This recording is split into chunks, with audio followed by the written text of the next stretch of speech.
हैं शाहजहां के बारे में। आज हम लोग वही पॉइंट पर डिटेल्स से बात करेंगे जहां से आपके ऑब्जेक्टिव निकलते हैं। हम आपको शाहजहां के बारे में वो सारे पॉइंट यहाँ पर लिखा दिए हैं जहां से इनके ऑब्जेक्टिव बनते हैं। 100% आपको यहाँ से ये 5-6 पॉइंट जो है आपको यहाँ से पढ़ लेने हैं। शॉर्ट भी बन जाएंगे और ऑब्जेक्टिव भी बन जाएंगे। जैसे मैंने बताया, शाहजहां का जन्म 5 जनवरी 1592 ईस्वी को लाहौर में हुई थी। पिता का नाम क्या था? शाहजहां के पिता का नाम क्या था? जहांगीर था। माता का नाम क्या था? जगत गोसाई था। तो इनके माता और इनके पिता का नाम का ऑब्जेक्टिव क्वेश्चन बन सकता है कि जहांगीर की माता का नाम क्या था, पिता का नाम क्या था। दोनों बन जाएंगे ना? आइए अब आपको हम लेकर चलते हैं। उनका राजरोहन 6 फरवरी 1628 को आगरा में इनका राजरोहन हुआ। 1628 से 1631 में इन्होंने जहां लोदी का दमन किया। यह जहां लोदी कहाँ का था? तो अफगान सरदार था। तो इस क्षेत्र पर जहां लोदी का जो अपना दबदबा था, तो वहां पर जहां शाहजहां ने क्या किया? अपना शासन व्यवस्था को लागू किया और यह जहां लोदी का दमन किया। इनके अलावा उन्होंने और 2-3 किए थे, लेकिन उनके बारे में हम लोगों ने यह डिटेल्स में बात नहीं की क्योंकि उनसे ऑब्जेक्टिव नहीं पूछे जाते हैं। मीर जुमला जो गोलकुंडा का वजीर था, उन्होंने उनको एक कोहिनूर का हीरा भेंट किया था जो उनकी राजगद्दी पर लगी हुई थी। एक भव्य उनका गद्दी बनाया गया था, उनमें हीरा का भेंट लगाया था। उसमें हीरा, यही जो हीरा था उनके राजगद्दी पर लगाया गया था, मयूर सिंहासन पर। सिंहासन का क्या नाम रखा गया था? मयूर सिंहासन रखा गया था। लेकिन अंग्रेज जब यहाँ पर अपनी मुगल सल्तनत का शासन व्यवस्था समाप्त हो गया, तो वैसे स्थिति पर यहाँ पर क्या किया? इस हीरा को लंदन भेज दिया गया। आज भी यह कोहिनूर का हीरा इंग्लैंड में है, हमारे देश में नहीं है। आजादी के बाद इसका कई बार डिमांड हुआ कि भारत को वह कोहिनूर का हीरा वापस लाना चाहिए और दुनिया में केवल यह एक ही ऐसा पीस है, ऐसा हीरा और कहीं पर नहीं है। तो यह बेशकीमती हीरा को इनको भेंट किया था मीर जुमला ने। 6 सितंबर 1657 को शाहजहां की क्या हो जाती है? मृत्यु हो जाती है। तो आज हमने शाहजहां के बारे में पढ़ा और शाहजहां के बारे में इससे पहले हम लोगों ने जहांगीर के बारे में पढ़ा था।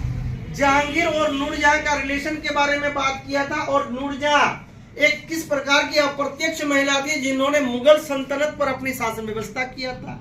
तो आपको इस तरह से डिटेल्स करके सारे पॉइंटेड आपको हम करवा रहे हैं। इससे यह फायदा हो रहा है कि आप एक पॉइंट, जहांगीर क्या था, शाहजहां क्या था, बाबर क्या थे, हुमायूं कौन था, अकबर कौन था, सारे मुगल एम्पायर्स को मैंने एक पॉइंटेड करके पढ़ाया है। 6 ऐसे मुगल सल्तनत थे जिनकी शासन व्यवस्था काफी फेमस रही, उनका वर्चस्व रहा। लेकिन इन 6 के बाद शासन व्यवस्था धीरे धीरे क्या हो गई? कमजोर हो गई। और लास्ट में आप पढ़ेंगे जब 1857 की क्रांति, तो 1857 बात नहीं करो, 1857 की क्रांति के समय में आप वहां पर क्या पढ़ेंगे? वहां पर पढ़ेंगे जो बहादुर शाह जफर अंतिम मुगल शासक था, जिन्होंने क्या किया था? 1857 की क्रांति का प्रतिनिधित्व दिल्ली से किया था। और उनकी बेदर्दनाक कहानी को हम पढ़ाएंगे जब 1857 की कहानी आएंगी। इतना लाचार बादशाह था कि उनको 2 गज जमीन भी अपनी धरती की नसीब नहीं हुई। उनको अंग्रेजों ने बर्मा भेज दिया था और वहीं पर उनकी मृत्यु हो गई। उसके सामने में उनके बेटों को तोप से लगाकर उड़वा दिया गया था।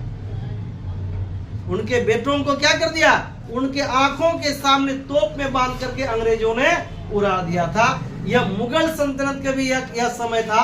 लेकिन कहीं ना कहीं अगर कहावत अगर आपने सुना होगा, जैसी करनी वैसी भरनी। अंग्रेजों को भारत में पांव पसारने के लिए अगर दिए थे तो वह मुगल सल्तनत था। अगर जिस टाइम में अंग्रेज आए थे, मुगल अगर चाहता तो अंग्रेजों को भारत में न बसने देता, न उनकी फैक्ट्रियों को इतना बड़ी विरासत में मिलती। वह तो जहांगीर के दरबार में सबसे पहले कैप्टन हॉकिंस आए थे, आपको पढ़ाया गया। लेकिन जब कैप्टन हॉकिंस वहां से निकले थे तो फरमान लेकर आया था अकबर का। तभी हमारे यहाँ शासक कौन था? अकबर था। लेकिन तब वह जब यहाँ भारत पहुंचे तब उनकी क्या हो चुकी थी?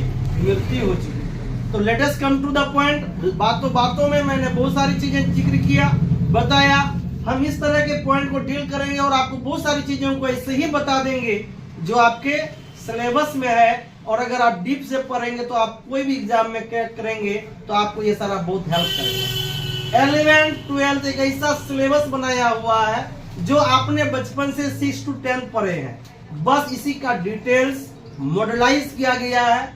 और यह मॉडलाइज जो आप अभी अगर ध्यान से पढ़ेंगे तो जब आप किसी एग्जाम का कंटेंट करेंगे, चाहे बिहार पुलिस हो, एसएससी हो, रेलवे हो या आप आईआईटी, पॉलिटेक्निक किसी की एग्जाम्स में आप बैठते हैं तो यह आपका बेनिफिट करता है।